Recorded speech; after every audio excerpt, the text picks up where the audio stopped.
मुझे किसी तरह से सारे ग्रेट पिरामिड्स ऑफ इजिप्ट का अनरिस्ट्रिक्टेड एक्सेस मिल गया है। ये मेरे आज तक की देखी गई सबसे कूल चीज है। हम एंशिएंट फेरोज के टूम के अंदर जाने वाले हैं, ऐसी जगह जहां एंटर करना लिटरली इलीगल है क्योंकि यहाँ बहुत खतरा है।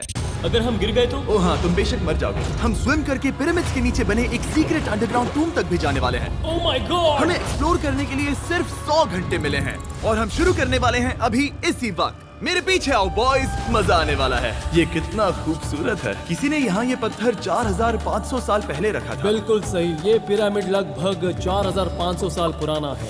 जिस पैसेजवे में हम हैं वो हमें वहाँ ले जाता है जिसे इजिप्टोलॉजिस्ट कहते हैं किंग कुफू का टूम, वो फेरो जिसने शायद पिरामिड्स बनवाने का हुक्म दिया था। ये कमरा द ग्रैंड गैलरी कहलाता है। हमने इस पिरामिड का कितना % एक्सप्लोर किया होगा? शायद हमें इस सवाल का जवाब कभी ना मिले। ये सबसे कूल तरीका था जवाब देने का। ये वो कमरा है जहाँ किंग को दफनाया गया था। जहाँ तक हमें विश्वास है। हाँ। तो चलो चले। हाँ। बॉयज ये देखो, ये क्या है? 4600 साल पहले इस कमरे में शायद किंग का ममीफाइड शरीर रखा था। ये वही जगह है जहाँ फेरो को दफनाया गया था। हमारा मानना है कि मरने के बाद ये उनकी कब्र थी। क्या मतलब है? हमें पक्का नहीं पता। मुझे लगता है कि इस पिरामिड के अंदर कहीं और भी एक चेम्बर है जिसे हमने अब तक नहीं ढूंढा है और उसमें शायद राजा का शरीर हो सकता है। पता है क्या, इस वीडियो में हम वही ढूंढने वाले हैं क्योंकि हम सच में पिरामिड्स के सैकड़ों फीट नीचे से लेकर धरती के सबसे बड़े एंशिएंट पिरामिड की सबसे ऊंची चोटी तक एक्सप्लोर करने वाले हैं। ये तो जबरदस्त था। दूसरे बड़े पिरामिड्स को एक्सप्लोर करने से पहले मैं तुम्हें बेस कैंप दिखाना चाहता हूँ। हाँ, ये बढ़िया है। हमारे पास एक डिनर टेबल है, कुछ टेंट्स हैं सोने के लिए और ओके। यहाँ तक कि हमने लाइट्स भी लगाई हैं ताकि तुम पिरामिड्स को कैंप से देख सको। ये इस दुनिया की सबसे महंगी नाइट लाइट होगी। ये है वो पिरामिड जिसे हम एक्सप्लोर करने वाले हैं। मुझे सुबह 5 बजे शुरू करना है तो सब जाके सो जाओ। ये पिरामिड्स अपने समय के लिए इतने टेक्नोलॉजिकली एडवांस थे कि कुछ लोग इनका क्रेडिट प्री इजिप्शियन सिविलाइजेशन को देते हैं, जबकि कुछ लोग तो एलियंस की थियरीज की ओर भी इशारा करते हैं। लेकिन इजिप्टोलॉजिस्ट को यकीन है कि इन्हें पहले के इजिप्शियंस ने अपने किंग्स के टूम्स के रूप में बनाया था और इस वीडियो के अंत तक हम पता लगा लेंगे कि इनमें से कौन सी थियरी सच है। ठीक है बॉयज, उम्मीद है तुम अगला पिरामिड एक्सप्लोर करने के लिए तैयार हो। The pyramid of खाफरे। आखिर इस विशालकाय रचना की खासियत क्या है? हमें ये समझ आया कि हर पिरामिड के बाहर की केसिंग कैसी दिखती थी। एक जमाने में ये सब ऐसे ही दिखते थे। मतलब जैसे एलियंस ने इन्हें बनाया था वैसे? एलियंस ने नहीं बनाया। रामी हमें धरती के नीचे लगभग 100 फीट खाफरे के पिरामिड में गहराई तक ले गया। यहाँ एक ऐसी जगह है जहाँ इस आधुनिक दुनिया में से शायद ही कोई गया होगा। सच कहूँ तो हमें भी नहीं पता था कि हमें नीचे जाकर क्या देखने को मिलेगा। एंशिएंट इजिप्शियंस के पास कार्डबोर्ड था। हम काफी समय से मानते थे कि किंग काफरा को यहाँ दफनाया गया था और अब लोग यहाँ पर सामान रख रहे हैं। वो पिरामिड को रिस्टोर कर रहे हैं। जिमी, उन्हें औजार तो चाहिए होंगे ना? यानी कि असली बरियल चैम्बर कहीं और है। हाँ, रामी हमें उस रूम में ले गया जहाँ किसी जमाने में किंग काफरा की बॉडी को दफनाया गया था। मुझे एक बड़ी सीलिंग दिख रही है। हम इस पिरामिड के बहुत अंदर है। हम पहुँच गए किंग काफरा का असली बरियल चेम्बर। मैंने इससे अच्छी चीज आज तक नहीं देखी। भाई क्या बात है! ये क्या है? रुको, उस तारीख को देखो। जिसने ये लिखा है उसी ने टूम को डिस्कवर किया था। ये उसका दावा है कि उसने इस टूम को डिस्कवर किया। फेरो को यहीं दफनाया गया था। किंग काफरा के मरने के बाद उन्हें यही रखा गया था। इसके अंदर लेटना अपमानजनक तो नहीं होगा? अगर मैं तुम्हारी जगह होता तो उसकी जगह शराब को लेकर ज्यादा डरा होता। वैसे उस शराब से क्या हो रहा है? कोशिश करके देखो। नहीं। ठीक है, चलो शराब के लगने से पहले यहाँ से निकलते हैं। ओह माय गॉश, ये पिरामिड तो शानदार था। राजा का मकबरा हमारे ज्यादातर सवालों का जवाब नहीं दे पाया, लेकिन पिरामिड्स के नीचे गहराई में स्थित अंडरवर्ल्ड का एक दरवाजा शायद वो चीज है जिसकी हमें तलाश थी। ये गॉड ओसिरिस का टूम्ब है जहाँ बहुत ही ओह कम माय गॉड इंसान गए हैं। हम क्या कर रहे हैं? और जाहिर सी बात है अंडरवर्ल्ड के देवता का टूम्ब भी काफी गहराई में होगा। अब ये क्या है? ये देखकर तो बहुत गहरा लग रहा है। काल पहले तुम जाओ। Oh my gosh, oh my gosh, वो इतने आराम से नीचे कैसे जा रहा है? ये बस एंट्रेंस है काल। हाँ, अंडरवर्ल्ड के गॉड के पास जाने का। तो ऐसा ये वीडियो सीढ़ी पाने के लिए काफी तुम लोग लंबी मेरे ये सच में चैनल को बहुत सब्सक्राइब गहरा कर है। सकते अगर हो। तुम गिरे तो ओह हाँ, तुम पक्का मर जाओगे। हाँ। अब तो सच में डर लग रहा है। मुझे इसमें मजा नहीं आ रहा है। और जहाँ हम सब पहले से ही डरे हुए थे, वहाँ आगे जाके हमें ये दिखा। 3000 साल पुराना इंसान। इंसान? मैंने इसे हाथ में क्यों पकड़ा है? ये खोपड़ी का हिस्सा ये है? एक खोपड़ी है। हाँ। Oh my God! जब हम नीचे जाएंगे हम इतनी गहराई में होंगे कि ऑक्सीजन की कमी से बेहोश होने का भी खतरा रहेगा। बिल्कुल सही। अब चैंडलर ओजाइरिस की कब्र की ओर बढ़ रहा है। ठीक है, ये मैं चला। ओह, मैं पानी में हूँ। वो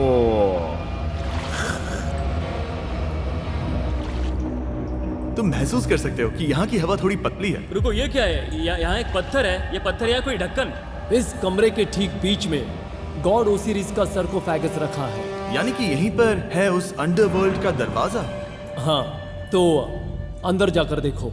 क्या पानी के अंदर? वेल, हाँ। ठीक है, ठीक है, ठीक है, ठीक है, ठीक Come है। on। ओ माय गॉड, माना जाता है कि ये सरकोफेगस दरअसल अंडरवर्ल्ड का दरवाजा है और शायद यहाँ पहले कोई भी इंसान नहीं आया। कितना गहरा है? ओह माय गॉड, मैं यहाँ क्यों हूँ? मैं एक यूट्यूबर हूँ। हम यहाँ क्या? जरा ऊपर राइट में उस कोने को देखो। वहाँ एक सुरंग है जो किसी को नहीं पता कहाँ जाती है। वहाँ ऊपर जाओ। क्या मैं सच में वहाँ जा सकता जिमी, हूँ? उसे मत जाने दो। मैं बहुत डर गया हूँ ब्रो। काल, ये सही नहीं है। मैं ऐसी सुरंग में हूँ एंशिएंट इजिप्ट में जहाँ कभी कोई नहीं गया होगा। कोई इतना पहले कि हम सचमुच मर जाते और खुद अंडरवर्ल्ड को देखते। बाहर निकलने का आसान तरीका नहीं है ना? हम जितनी जल्दी हो सके वहाँ से बाहर निकल गए, क्योंकि मैं इतना तो जीना चाहता हूँ कि गीजा के महान पिरामिड्स के उन गुप्त रास्तों की खोज कर सकूं, जहाँ आज के समय में स्पेस में जाने वाले लोगों से भी कम लोग गए हैं। मेरे साथ ऊंट की सवारी कौन करेगा? चलो सवारी करें। छूकर देखो, छूकर देखो। लेकिन वो नहीं चाहता। क्या तुम्हें कभी ऊंट ने काटा है? हाँ, क्या? हाँ, दर्द हुआ था? बहुत। ओह, ओह। मैंने कहा था। आज भी हम खूब एक्सप्लोर करेंगे। विश्वास नहीं हो रहा। चैंडलर, तुम ठीक हो? ओ, नहीं। खींचो, खींचो। वो वाकई मुझसे में नहीं हो बहुत रहा। मजा आ मुझे रहा इस है। पर से उतारो ब्रो। ब्रो, ये कितना अच्छा लग रहा है। शायद ये अब तक का सबसे कूल शॉट है। मैं ऊंट पर सवार हूँ और मेरे पीछे है the great pyramids of Egypt. Bro, ये तो पागलपन है। और अब गीजा प्लेटो के डायरेक्टर हमारे साथ तीसरे पिरामिड की खोज के लिए जुड़ रहे हैं, द पिरामिड ऑफ मेनकाउरे। अगर आप नीचे देखेंगे तो आपको अभी भी 4600 साल पुराना ग्रेनाइट दिखेगा। ये इलस्ट्रेशन आपको दिखाएगा कि ये पहले कैसा दिखता होगा। वाओ! लेकिन अब 5000 साल बाद ये कुछ ऐसा दिखता है। ये है मेरा दोस्त नोलन। क्या हम उसे वहाँ झांकने के लिए भेज सकते हैं? हाँ। मुझे ऐसा करने को मिला जो आमतौर पर गैर कानूनी है। नोलन, संभल कर। क्या आप नोलन पर चिल्लाना शुरू कर सकते हैं? वो डर जाएगा। किसी भी पिरामिड पर चढ़ने के ज्यादा मौके नहीं मिलते। मैं तो ये मौका नहीं गंवाने वाला। रुक जाओ, तुम नीचे आओ। नीचे, नीचे आओ। नीचे? हाँ, नीचे। ठीक है। नोलन, बहुत हुआ, तुम्हें नीचे आना होगा। चलो। हाँ, मैं नीचे आ नीचे रहा हूँ। आओ अभी। चलो जल्दी आओ। अच्छा रुको, ये मजाक कर रहे हैं। चढ़ते रहो। ये एक मजाक था। ओह माय गॉड, तुमने मुझे डरा दिया था। ओह माय गॉड, मुझे लगा कि मैं आज गिरफ्तार हो जाऊंगा। आगे बढ़िए सर। चलो शुरू करें। वो रुको रुको, कैमरा नीचे करो। यहाँ इतना अंधेरा क्यों है? क्योंकि हमने लाइट बंद की थी। ओह, तो ये बात थी। ठीक है, रास्ता दिखाइए। पिरामिड की इन सीढ़ियों ने हमें जमीन में 100 फीट नीचे उतार दिया, जहाँ एंशिएंट इजिप्शियन इतिहास में पहली बार डेकोरेटिव कार्विंग्स की गई थी। ये क्या है? झूठे दरवाजों का डेकोरेशन। फर्स्ट डायनेस्टी के किसी भी पिरामिड में नक्काशी नहीं थी, सिर्फ इस पिरामिड को छोड़कर। तो इसे 4-5 हजार साल पहले बनाया गया था। 4600 साल पहले। पिरामिड की ओर गहराई में जाते हुए अगली सुरंग हमें एक ऐसी जगह ले गई जिसे कहते हैं मेनकाउरे का एंटी चेम्बर। वो यहाँ पर तो बहुत सारा इतिहास है। उस कमरे में क्या है? मैं तुम्हें बता सकता हूँ, वहाँ कुछ नहीं आप है। वहाँ ऊपर गए हैं? नहीं, तो फिर कैसे पता वहाँ कुछ क्योंकि मैं नहीं? यहाँ से देख सकता हूँ। वहाँ देखो, ओह। बस एक सुरंग है और कुछ नहीं। हाँ, मुझे अभी दिखाई दिया। हाँ। सवाल पूछना जरूरी है। द पिरामिड ऑफ मेनकाउरे, जो अपने कॉम्प्लेक्स पैसेजवेज के लिए जाना जाता है, वो हमें ले गया उसके बरियल चेम्बर तक। तो ये है किंग का कमरा और इसकी गुंबदनुमा छत भार को झेलने के लिए बनाई गई थी। उन्होंने 5000 साल पहले ये सब कैसे जाना? अगर तुम पिरामिड बना सकते हो तो कुछ भी बना सकते हो। हाँ, कुछ भी कर सकते हो। कुछ भी कर सकते हो। बाहर आते वक्त मेरे मन में एक सवाल आया, इस पिरामिड के बाहर 3 और छोटे पिरामिड्स क्यों बने हैं? ये 3 छोटे पिरामिड्स क्या हैं? मेनकाउरी ने अपनी 3 पत्नियों के लिए ये छोटे पिरामिड्स बनवाए थे। तो मेनकाउरी की 3 बीवियां थीं और ये उनकी कब्रें हैं। हाँ। नोलन, इधर आओ। Nolan, God. उसकी 3 बीवियां हो सकती है, तो तुम एक तो ढूंढ ही सकते हो। हाँ, मेरी कोशिश पूरी है। मुझे एक मम्मी मिली है, वो पैसों की मांग नहीं करेगी, वो हमेशा तुम्हारी सुनेगी, ज्यादा बात नहीं करेगी। ये तुम्हारे लिए सही आइडिया तो है। मुझे एक मम्मी दे रहे हो? हाँ। तुम्हारा प्यार ढूंढने के लिए हम क्या क्या नहीं करते। अशरफ के साथ हमारा सफर खत्म होने वाला था, लेकिन पहले मैं उनसे एक बात क्लियर करवाना चाहता था। क्या एलियंस ने पिरामिड्स नहीं बनाए? एलियंस, कम ऑन, मेरा दिल मत तोड़ो। तो हमारे पास पूरे इजिप्ट में 124 पिरामिड्स हैं। तो हर बार मैं एलियंस को बुलाऊं, आओ मेरे लिए पिरामिड बनाओ, ऐसा नहीं हो सकता। ये सब हाँ। इजिप्शियंस ने बनाया है। जरीक, क्या फिर से एलियंस की बात मत करना। तुमने इन्हें ही- इजिप्शियंस ने बनाया है। तुम एक पिरामिड बना सकते हो, तो फिर तुम कुछ भी कर सकते हो। Let's go. और कुछ भी कर सकते हैं से मतलब था एक विशाल आधे इंसान आधे शेर वाले पर्वत जैसी मूर्ति भी बना सकते हैं, जो मुझे विश्वास है कि रहस्यों से भरी पड़ी होगी। अब हम स्फिंक्स पर हैं, डॉक्टर जाही के साथ, जिन्होंने लगभग यहाँ की हर एक चीज की खोज की है। मैंने ऑनलाइन पढ़ा था कि स्फिंक्स के नीचे एक मंदिर दफन है जो सोने से भरा हुआ है, और मैं यही पता लगाने के मिशन पर हूँ। कौन सही है, डॉक्टर जाही या फिर इंटरनेट पर मिलने वाली कॉन्स्पिरेसी थियरीज? ठीक है, सुनो, यस सर। मेरी मदद करो। वो ये एक एंट्रेंस है? हाँ बिल्कुल। विश्वास नहीं हो रहा, मैं स्फिंक्स के अंदर जाने वाला हूँ। मुझे देखना है वो मंदिर असली है या नहीं। मुझे नहीं लगता मैं फिट हो पाऊंगा। हो जाओगे। वो ये कूल है। ठीक है, देखते हैं यहाँ सोना छुपा है या नहीं। जाही, मुझे बस एक खाली गड्ढा दिख रहा है। तो तुम मुझे अभी के अभी उस पर एक बयान दोगे? मुझे एक बयान ठीक है चाहिए। जाही, स्फिंक्स में कुछ भी नहीं है। जिमी, तुम इतिहास रचने जा रहे हो। और भविष्य के लिए एक संदेश छोड़ने से ज्यादा बेहतर इतिहास रचने वाला काम और क्या हो सकता है? क्या लगता है ये कागज यहाँ कितने साल तक बचा रहेगा? हजारों सालों तक। सच में? अब इसे दफना देते हैं। इस लेटर के साथ क्या मैं ये सोने का स्वॉर्म भी दफना दूं? परफेक्ट। ये $10,000 का है। सच में? ये भविष्य के लिए है। यो, और लगता है इंटरनेट की कॉन्स्पिरेसी थियरी सही निकली, क्योंकि अब स्फिंक्स के अंदर सोना है, दुनिया के सबसे रेयरेस्ट स्वॉर्म की बदौलत। गाइस, मैं तुम पर भरोसा करता हूँ कि तुम इसे चुराओगे नहीं। अब तक मैं ये सोचने लगा था कि बाकी बॉयज क्या कर रहे होंगे, तभी मुझे ऊपर से ये आवाज सुनाई दी। जाही, क्या तुम्हें हेलीकॉप्टर्स की आवाज आ रही है? मुझे यकीन नहीं हो रहा हम ये कर रहे हैं। किसी तरह बॉयज ने इजिप्शियन मिलिट्री और गवर्नमेंट को इन्हें यहाँ हेलीकॉप्टर में घूमने देने के लिए राजी कर दिया, जिस बीच जाही और मैं स्फिंक्स एक्सप्लोर कर रहे थे। ये एक शानदार दिन है। लेकिन इस पूरे एक्सपीरियंस का सबसे कूल हिस्सा अभी बाकी था। आप हमें ग्रेट पिरामिड की शिखर तक ले जाएंगे, तब आप कैमरा पर कुछ ऐसा दिखाएंगे जो आपने कभी किसी को नहीं दिखाया। कमाल की चीज। कोई स्पॉइलर नहीं, ये वीडियो आगे और बेहतर होता जाएगा। और इससे पहले कि हम पिरामिड की चोटी पर चढ़ते, हमने सोचा और भी छुपे हुए राज ढूंढने के लिए इससे बेहतर जगह और क्या हो सकती है, जहाँ लगभग किसी को जाने नहीं मिलता। रामी, हम कहाँ हैं? हम एम्ब्री की कब्र के सामने, एक ऐसी जगह जहां लोगों का जाना पूरी तरह से इलीगल है। इसीलिए इसे आप ही खोलोगे। जाने से पहले ये बात बेहद बेहद जरूरी है कि तुम किसी भी दीवार को ना छुओ। क्या तुम सुन रहे हो नोलन? मैं नहीं सुना ना? छूंगा। तुम बाहर ही रहना, वही ठीक है। हे फिंगर फूड। मैं दीवार नहीं छूंगा। फिंगर फूड तुम्हें दीवार छूना पसंद है? दीवार छूने वाला? हे बटर फिंगर्स। ओह, रेडी? हाँ, मैंने सोचा था कि मैंने सब कुछ देख लिया है, लेकिन जो मैंने इस कब्र में देखा उसके लिए मैं तैयार नहीं था। वो गाइस, यहाँ अंदर आओ। ओह माय गॉश, ओह, ये तो खूबसूरत है। ये उस समय की हाई प्रिस्ट की कब्र थी, जो मानो उस समय के पोप की तरह था। यहाँ कोई भी नहीं आ सकता, क्योंकि ये रंग यहाँ 4600 सालों से टिके हैं और आगे भी टिकनी चाहिए। ये ड्राइंग 4600 साल पुरानी है। सही कहा, 4600 ये साल हर पुरानी। जगह है। वाओ। ऐसे टूम्स कभी कभी पिरामिड से भी ज्यादा इंपॉर्टेंट होते हैं, क्योंकि इनसे पता चलता है कि इजिप्शियंस कैसे रहते थे। ये वो ड्राइंग है जिससे हमने पता किया कि एंशिएंट इजिप्शियंस वाइन कैसे बनाते थे। सच में? यहाँ अंगूरों को मसला जा रहा है। ये है वाइन बनाने की प्रक्रिया और फिर वाइन के लिए बॉटलिंग तक। तो ये एक तरह का YouTube वीडियो है 5000 साल पुराना। ये एक हाउ टू वीडियो है। मैंने आज से पहले कभी भी इतना सुंदर कमरा नहीं देखा। रुको काल, यहाँ और भी कुछ है। वाओ, ये सब क्या है? यहाँ के आम एंशिएंट इजिप्शियंस हाई प्रीस्ट आयमरी को नॉर्मल ऑफरिंग्स दे रहे हैं, जैसे चद्दर और कपड़े, बियर और ब्रांड। आपके हिसाब से अगर वो लोग हाई प्रीस्ट को सीजन 2 के मिस्टर बीस्ट लैब स्वॉर्म्स देंगे तो उनका क्या रिएक्शन होगा? मुझे लगता है कि आयमरी को ये पसंद आते हैं। जैसे मिस्टर बीस्ट लैब स्वॉर्म्स सीजन 2 का शोर हो रहा है, वैसे ही इजिप्ट में हमारा चौथा दिन शुरू हुआ। हम इस दिन की शुरुआत कर रहे हैं कारीगरी के टूम्स देखकर और एक्सकवेशन में हाथ बटाकर। आज का दिन बहुत अच्छा होगा, चलो मजे करते हैं। इस पल को और बेहतर बनाने वाली एक चीज है, वो है फीस्टेबल्स ओह चॉकलेट। रुको, हम सबका पल बेहतर होगा। हाँ, तुम पिरामिड देख सकते हो। हाँ, लेकिन हाथ में फेस्टिवल्स बार होता तो और मजा आता है ना। और क्योंकि सिर्फ 24 घंटे बचे थे, हमने सोचा कि हमें ऊँटों को हटाकर कुछ तेज लेना चाहिए। जिमी तैयार हो? हाँ, भगाओ। ये पागलपन है। मजा आ गया। ये बहुत ज्यादा मजेदार है। Let's go. और पिरामिड के पास होना अलग ही है। हम पहले उन ऊँटों पर क्यों थे? ऐसा लग रहा है जैसे मैं इंडियाना जोन्स हूँ। हम कारीगरों की कब्र के यहाँ हैं। देखते हैं हमें कुछ मिलता है या नहीं। और कारीगरों की कब्र में जाने के लिए डॉक्टर जाही से बेहतर और कौन हो सकता है? ये सब पिरामिड को बनाने वाले लोगों की कब्रें हैं। जाही के हिसाब से यहाँ वो लोग दफनाए गए थे जिन्होंने पिरामिड्स को बनाया लगभग 4600 साल पहले। कई दूसरे टॉम्स में जिमी, तुम खूबसूरत पेंटिंग्स देख सकते हो, लेकिन ये लोग गरीब थे। ये तो वाकई में बहुत सुंदर है। इस आदमी का नाम है नेफरथीस। मुझे पता है आप क्या सोच रहे हैं, बस इसीलिए क्योंकि दीवार पर लिखा है कि जिन लोगों ने पिरामिड बनाए वो यहाँ दफन है, इसका मतलब ये नहीं कि ये सच है। और मैं भी यही सोचता था जब तक मैंने ये नहीं देखा।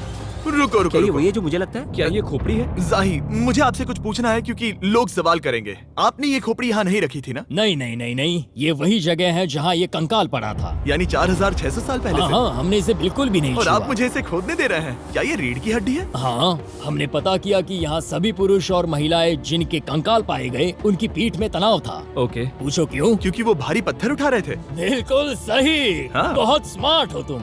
और ये सब बेवकूफ। अच्छा? तुम लोग कुछ बोलते ही नहीं। और इसीलिए आप कहते हैं कि एलियंस ने पिरामिड्स नहीं बनाए क्योंकि उन कारीगरों के शरीर यहीं पर है। मैंने इससे कूल चीज पहले कभी नहीं की। थैंक यू जाही, इस कमाल के मौके के लिए। और आज रात हम एक और एडवेंचर करने वाले हैं। हम दुनिया के सामने कई राज पहली बार खोलने जा रहे हैं। पहली बार। ये मजाक नहीं कर रहे। हम सच में द ग्रेट पिरामिड के शिखर पर चढ़ने जा रहे हैं, जहां आज के समय में 50 से भी कम लोग गए हैं। ये अब तक का सबसे बेहतरीन दिन होगा। परफेक्ट। लेकिन द ग्रेट पिरामिड के शिखर पर चढ़ने से पहले हमें बेस कैंप जाकर अपनी और अब वो जिसका आप सभी को इंतजार था, आखिरकार हम द ग्रेट पिरामिड के शिखर पर चढ़ने जा रहे हैं। ये पिरामिड का वो हिस्सा है जहाँ से हम चढ़ने वाले हैं। हमें शुभकामनाएं दो। इस पिरामिड को पूरी तरह से एक्सप्लोर करने से पहले हमारे गाइड ने सुझाव दिया कि सबसे ऊंचे पॉइंट पर जाने से पहले हम सैकड़ों फीट नीचे इसके सबसे निचले पॉइंट पर जाएं। हम इस 300 फीट लंबी सुरंग में क्यों जा रहे हैं? वेल, तुम ऐसी चीजें मांगते हो जो और कोई नहीं मांगता। फेरोज ने ऊपर जाने के लिए सीढ़ियाँ क्यों नहीं बनाई थी? क्योंकि वो अपने ममीज और खजाने की रक्षा करना चाहते थे। पिरामिड का पॉइंट वही है। पिरामिड्स की वजह से मुझे 6 फुट 5 होने का अफसोस होता हाँ है। डूड, तुम्हें लंबा नहीं होना चाहिए था। ब्रो देखो ये सुरंग कितनी गहरी है। मैं इतना लंबा क्यों हूँ? कह दो कि हमने आधा रास्ता पार कर नहीं, लिया। हम आसपास भी और वो झूठ नहीं बोल रहे थे। ये सुरंग सैकड़ों फीट तक चलती रही, लेकिन इन छोटे रास्तों में लगभग 1 घंटा संघर्ष करने के बाद मेरे घुटने ओह, लग रहा है जैसे जिंदा दफना दिया गया है। हम आखिरकार नीचे पहुंच ही गए। वो मैं खड़ा हो सकता हूँ। रामी, सिर का हल्का लगना नॉर्मल है? वेल, हम अभी भी 300 फीट नीचे आए हैं। मेरे घुटने तो गए, मुझे बचाओ। वो ये तो बहुत बड़ा है। जब हमने इसे पहली बार ढूंढा तो हम इस विशाल कमरे में आए और हमें यहाँ कुछ भी नहीं मिला। ये खाली क्यों था? ये एक और छलावा था। उन्होंने सिर्फ छलावा देने के लिए इतनी सारी मेहनत सही की? समझे। अब जरा क्या सोचो। जो कमरा हमें मिला वो असली चेम्बर था? हाँ, वो भी छलावा था। जिसका मतलब ये हो सकता है कि कुफू का शरीर अभी भी यहीं कहीं हो, इस पिरामिड में, जिससे ये साबित होता है कि पिरामिड्स को इजिप्ट के राजाओं की कब्र के रूप में बनाया गया था। लेकिन इस डिकॉय चेम्बर में पिरामिड की सबसे गहरी जगह भी शामिल थी। दोस्तों, मैं वो आदमी बनूंगा जो सबसे नीचे गया है। मैं पिरामिड में सबसे निचले हिस्से पर हूँ। और अब जब हम पिरामिड के सबसे निचले हिस्से पर हैं, चलिए ऊपर चलते हैं। यहाँ से यानी कि सबसे निचले पॉइंट से वही लंबी सुरंग हमें डॉक्टर जाही के पास ले आई, जिसके बाद हमने पिरामिड के शिखर पर चढ़ना शुरू कर दिया। और अब मैं चाहता हूँ कि तुम उन 5 लोगों को चुनो जो हमारे साथ जाएंगे। समझे? सिर्फ 5? 5। यहाँ कौन रुकेगा? Alright. Rock paper scissors shoot. नहीं। ठीक है नोलन, तुमसे मिलकर अच्छा लगा। मैं ईमानदारी से जीता। और फिर हम किसी तरह उसी सुरंग में पहुंच गए जिसके जरिए हम पहले दिन राजा के कमरे तक पहुंचे थे। हमने वीडियो की शुरुआत इस सुरंग से की थी, पर अब वीडियो के अंत में हम ऊपर के सीक्रेट रूम्स में जाएंगे। क्या आप मानेंगे कि पिछले 5000 सालों में 50 लोग से भी ज्यादा कम लोग ऊपर गए हैं? अब बताना सही रहेगा कि मुझे ऊंचाई से डर लगता है। ये बताने का इससे बुरा टाइम कोई होगा ही नहीं। और मैं आपको बता दूं कि यहाँ चढ़ना कोई आसान काम नहीं था। सीढ़ी के ऊपर पहुँचने के बाद एक और छोटा सा रास्ता था। चैलेंज के अंतिम घंटों में हम पिरामिड की चोटी पर चढ़ रहे हैं। ये मुश्किल है। शाबाश जिमी, बहुत अच्छे। झूठ नहीं बोलूंगा, मुझे लगा ये आसान होगा। अब ये यहाँ क्या है? हम अब तीसरे चेम्बर में हैं। हमारे नीचे 2 चेम्बर्स हैं, लेकिन सबसे इम्पोर्टेंट वाले हैं 3, 4 और 5। और अब कमरा नंबर 4। ठीक है, चलो आगे बढ़ते हैं। Okay, let's go. Chamber number 4। वो काल, जरा ये देखो। हम पिरामिड के सबसे ऊपरी हिस्से में जाने वाले हैं। ये अब तक का मेरा सबसे फेवरेट वीडियो है। कितना अच्छा है ना कि नोलन यहाँ पर नहीं है। हाँ, ये इस पूरे वीडियो का मेरा सबसे फेवरेट पार्ट है। खैर जो भी हो, चलो ऊपर चलते हैं। चलो चले। ओह माय गॉश, जाही, हाँ, आपने ये कैसे किया? मुझे कोई आइडिया नहीं। और इसी के साथ हम सब पिरामिड के अंदर सबसे ऊंची जगह पर हैं। हम पहुंच गए चैंडलर। ओह माय गॉश, यहाँ कितने सारे चमगादड़ हैं। भाई वो क्या है? मैं नहीं चाहता था ये वीडियो ऐसे खत्म हो। हमारे पास बस 2 मिनट बचे हैं और चमगादड़ ने हम पर जिमी, यहाँ उस ग्रुप के लोगों का नाम है जिन्होंने पिरामिड्स को बनाया था। एबर मतलब टीम, सिमसू मतलब दोस्त, करतुश, खूफू, खू फू। इसका मतलब है कुफू के दोस्त या कुफू का गैंग। कुफू। ये 4600 साल पहले लिखा गया था। सही कहा। इस वीडियो के दौरान हमने जितना हो सका उतना पिरामिड्स के ओरिजिन्स के बारे में सीखा और इजिप्टोलॉजिस्ट ने हमें जो सबसे बेस्ट सबूत थे वो दिखाए। इजिप्शियंस हाँ, कमाल के लोग थे। काम करने वाले कारीगरों की कब्रों से लेकर पास में दफनाए गए कंकालों तक, जिनकी हड्डियां मैनुअल लेबर से अफेक्टेड थी, स्पिंक्स के नीचे छुपे कमरों और खजानों की खोज तक। यहाँ नीचे एलियंस नहीं है। रिसर्चर्स के लिए ये प्राचीन कलाकृति इस बात का ठोस सबूत है कि इन पिरामिड्स को एंशिएंट इजिप्शियंस ने ही बनाया है, अपने फेरोज के लिए एक टूम्ब के रूप में। हमारा एडवेंचर बस यहीं तक था। मुझे नहीं तो पता ऐसा इजिप्ट में वीडियो ये बनाने सब के लिए करने तुम लोग की मेरे अनुमति चैनल कैसे को दी, सब्सक्राइब लेकिन कर मैं इनका सकते हो। शुक्र